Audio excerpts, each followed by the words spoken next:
A restaurant will be seating mannequins at empty tables to make social distancing less awkward. And a bill making it legal to drunk drive on your own property makes it halfway through the Virginia Assembly. And a company sells fake muscles and fake breasts to help people get a second Zoom virtual date. These are the weird stories for Thursday. This is Weird AF News. I'm your host, Jonesy. This is the only daily weird news podcast hosted by a comedian in Los Angeles during the quarantine. I'm glad you're here. You're listening to Weird AF News with Jonesy. A restaurant is going to seat mannequins at the empty tables in order to make social distancing less awkward. But it's going to make the dinner a lot more awkward, is my guess. Who wants to eat alongside creepy-ass mannequins? The article says the coronavirus pandemic has forced restaurants to rethink their seating arrangements, as social distancing requires some of the tables to be left completely empty. Well, the Inn at Little Washington is presenting a rather innovative solution, and that is to fill their half-empty restaurant with mannequins eating at tables, or at least pretending to eat. In the Washington, Virginia restaurant, each empty table will provide the setting for a different scene with these mannequins, from a proposal to a business meeting. Mannequins proposing, mannequins on dates. What is this? All of the mannequins will be dressed in 1940s clothing, complete with era-appropriate hair and makeup. 1940s hair and makeup and clothing. Where did you come up with this idea? The waiters at this restaurant will even be instructed to pour wine for the inanimate guests. Oh, this is just frightening. Are you trying to create a haunted atmosphere for us? That's not going to solve my uncomfortable, awkward social distancing atmosphere. For sure, no. These mannequin scenes are one way restaurants are working to comply with the new social distancing regulations as reopening nears. Regulations in this particular area of the country requires a 50% capacity limit in all restaurants, leaving the owners to figure out what to do with their empty space, whether it's spreading out tables or creating theater-worthy inanimate scenery. Or how about you do nothing? How about, you just let us eat in a more sparse... I mean, it's not like we've never eaten in a half-empty restaurant before. What do you think it's going to freak us out? I've been to many restaurants that were half-empty, depending on the time of day or depending on my budget. And I can't go to a great restaurant that's very popular. I mean, my whole life has been like that. I think we can all handle some empty tables. We're not going to be like, oh my God, what is going on? Is this place shutting down? What happened that made this place half empty? We're not morons, man. We realize we're coming out of a pandemic. The restaurant is also looking to capitalize on its 20-acre property by offering picnic lunch and dinners. Oh, that's great. You can spend all this money to eat right on the ground. That's not... What is wrong with these people? I think they need some help, okay? Call me up, man. I'll tell you some suggestions on how to make it a little less awkward. Get rid of the fake people in your restaurant first off. I mean, it's going to be uncomfortable enough that I'm going to have to sit far away from the person that I'm having dinner with or the people that I'm having dinner with, at least 6 feet, right? And then, of course, the waiter's going to come over and they're not going to be able to get anywhere near the table, right? So I'll be screaming my order at the waiter. Yes, we'd like an appetizer. What do you recommend for the wine? I have no money. That sort of stuff's going to be happening. And then, I mean, eating with a mask on half the time, perhaps. Or do you take the mask off during each bite? What do you do there? Is there going to be people eating with gloves? I'd imagine we're going to see some of that. And all of it is going to be awkward, okay? So let's just don't make it any more awkward by having, dummies at the table with like no life in their eyes, just staring at me with a glass of full wine in front of them. I just think that's so bizarre. Do you guys like this idea? I don't know. Call the show. Tell me what you think. Maybe you have an idea on how to make our restaurants a little more, make them safe, obviously, but also make it sort of entertaining at the same time, or maybe you can do something cool with the space. I don't know. I don't like this idea, but call the show 646-450-2012. Well, it's almost legal to drunk drive at your own home. A bill nearly makes it through the Virginia Assembly but fails. Virginians who might want to crack open a beer or 7 while doing some yard work on a riding lawnmower, or maybe spinning around on a go-kart in your driveway after having a few shots of Jaeger. This bill came close to getting a green light. But unfortunately, drinking and getting behind the wheel in your own yard or your driveway could still mean big legal trouble after the House Delegates Subcommittee voted down this legislation, which would have put private homes beyond the reach of the state's drunk driving laws. The reason they shut it down was they said it was just too difficult to draw a distinction between the guy calmly drinking a beer while listening to the radio in a parked car and the guy doing donuts on his front lawn. One representative named Todd said the bill raised an interesting issue, but it was aimed at a problem that may not even be solvable. Sitting in your driveway with your car running could mean you just got there. State law makes it a crime to drive or operate a vehicle while drunk, a definition that allows people to be prosecuted whether the car is moving or stopped. Well, that seems strange to me, and I know that's pretty common, and I've never agreed with it. Driving or operating a vehicle means moving it. The gears are working. That's what operating means. If the car is stopped and you're just sitting there. I heard a story about a friend of mine in Massachusetts who pulled over on the highway because he was drunk driving, and he decided, you know what, I'm way too drunk to drive. He pulled over and he tried to take a nap on the side of the road, and the police came up to him and he told them what happened. He said, I was drunk. I realized it. I pulled over to sleep it off. They said, well, because you're drunk now and behind the wheel, you're going to be prosecuted. And I don't think that's fair at all. I thought my friend should have been rewarded for the decision to pull over, really. And, the police have discretion in such matters. If they see that my friend made the right decision, why not reward that right decision? The sponsor of this bill in Virginia, Senator Richard Stewart, said he was trying to create a narrow protection to ensure DUI laws aren't ensnaring people trying to do the right thing by not driving drunk on a public street. This is a tough nut, he said. I'm trying to protect the person who moves the car in his driveway. Stewart said he received an email from a Charlottesville man who wisely got a ride home from a bar, but then was prosecuted for DUI for moving a car in his private driveway. We are catching people up that we never intended. We do value property rights in this state and this country. The bill drew opposition from anti-drunken driving groups, law enforcement associations, AAA, and insurance companies. Gilbert asked Stewart if he thought it was okay for him to drive a four-wheeler around his property at 70 miles an hour while drinking a beer with a child on board. Well, you see, in those instances, there are other crimes you're breaking. You're endangering a child. I mean, when you start comparing it to that, it makes it sound ridiculous. And of course, you're not going to pass such a bill. 70 miles an hour. I mean, this is reckless endangerment on so many levels, despite it being on your property. But what about the guy who's just riding around on his four-wheeler and had a few beers on the property? I mean, this comes down to what can and can't you do on your own property? Why can't I have a few beers and jump around on my pogo stick? Is that a machine? I don't know.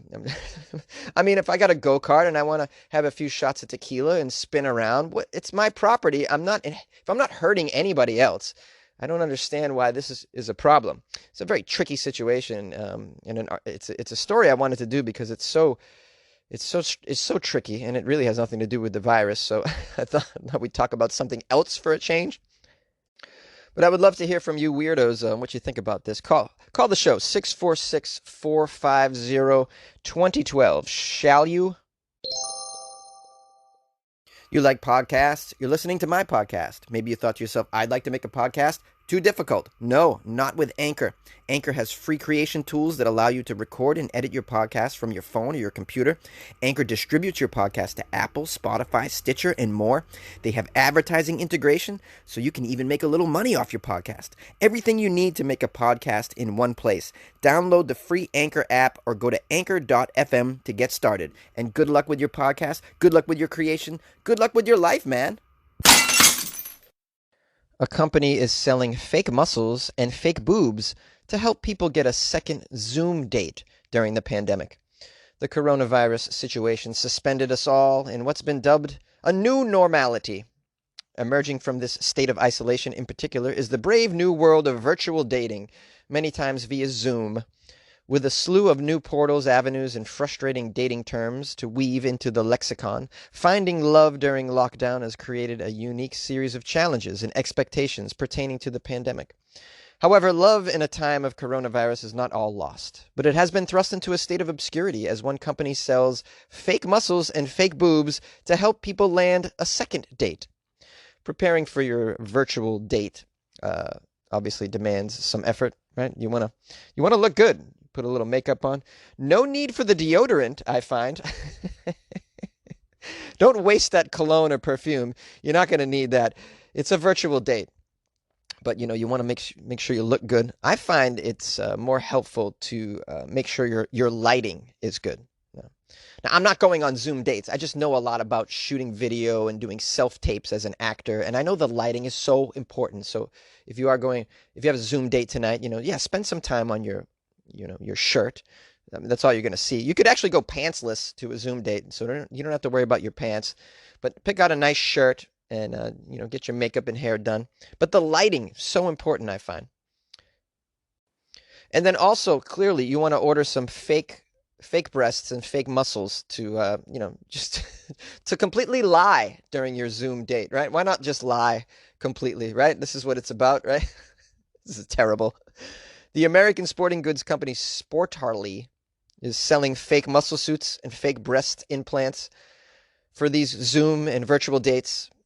Uh, it was launched as part of their new virtual dating collection. The website says virtual dates can be awkward, and while sometimes having something to grab attention as soon as you connect can help. Order now and watch your socially distant partner's jaw hit the floor on your next virtual date. The site claims that their virtual date muscle suit provides buyers with bulging biceps, perfect pecs, and washboard abs. Washboard abs? What do you lift your shirt up and you have fake rubber abs underneath and they think that's real? The padded shirt offers that subtle, sexy, and seriously shredded look that many of us dream of. This is awful, by the way. But the spokesperson for the company claims the products have been flying off the virtual shelves since being made available. Oh no. How much dishonest dating is going on in the world right now, And it's a lot easier to get away with it if it's a virtual date. They don't have to they don't have to see your legs. You don't even have to have legs. You can say you have legs, but who's going to say during a date, "Hey, could I please see your legs? I'm questioning whether or not you have legs, sir." The article says, clearly coronavirus has changed our online dating habits for the time being, but will it distort our expectations of reality when it comes to beauty standards, when fake boobs and abs are deemed the tool to secure a second date? Well, our expectations of reality when it comes to beauty standards has already been whacked over the decades, because of, a glamorous image that's being put out there by mainstream media, mostly magazines and commercials and TV shows. Everything's just been glamorized, and it's like the person's exterior is more valued than the interior because of this anyways. So this isn't setting new expectations. It's just drawing from our old expectations as we've already had for many years, and that our exterior image is the thing that we wish our potential mate would approve of over most other qualities, which is very sad, because if you're going to have any long-term relationship with anybody, it's the interior qualities that are going to make that happen, not the exterior. The exterior is very fleeting, and it creates a fleeting relationship. And by the way, looks always fade. The exterior always degenerates. We are all going to get old. We are all going to be less attractive than we were, a year ago, 2 years ago, five, whatever it is.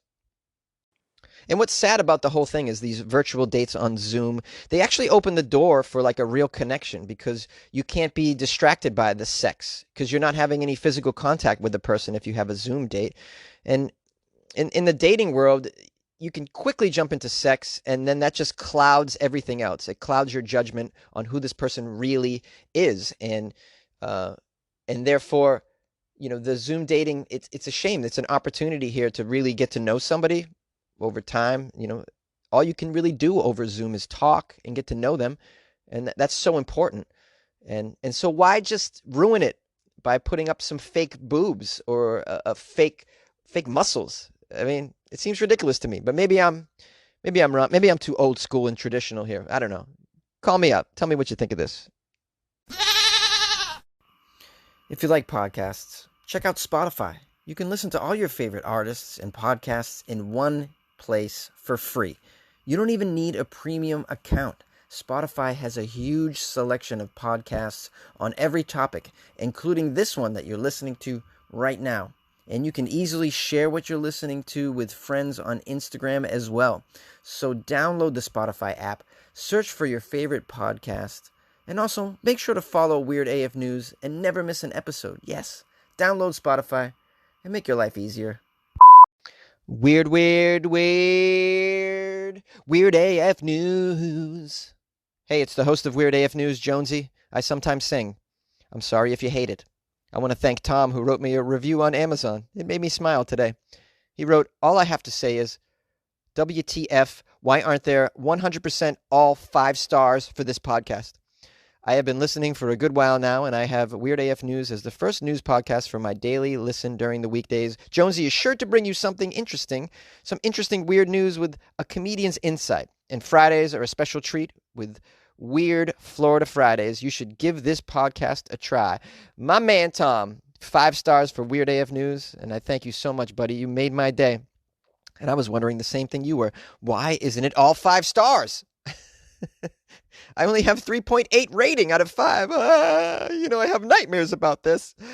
I appreciate the review, Tom. Seriously, anyone who leaves a review, I'll read it. I'll read it on here, even if it's terrible, because it's funny.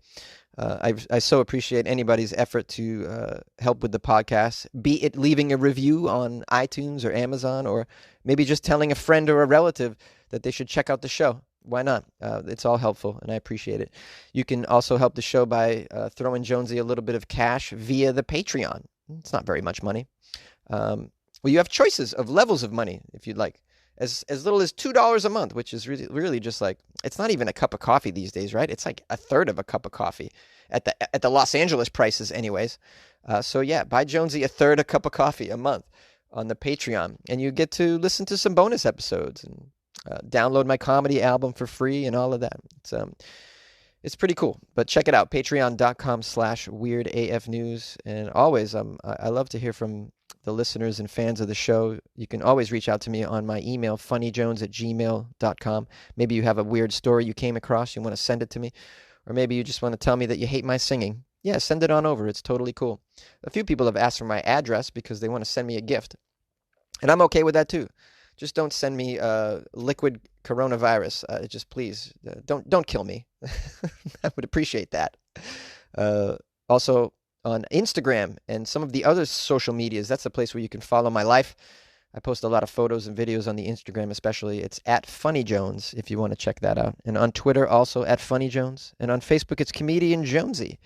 So yeah, please reach out to me and say hello. Let me know you're alive. I'm worried about you guys. And I hope you're safe and healthy. And we will see you tomorrow on the much anticipated Florida-centric episode that you all love. Yes, Florida Fridays tomorrow. Send me some Florida stories if you have them.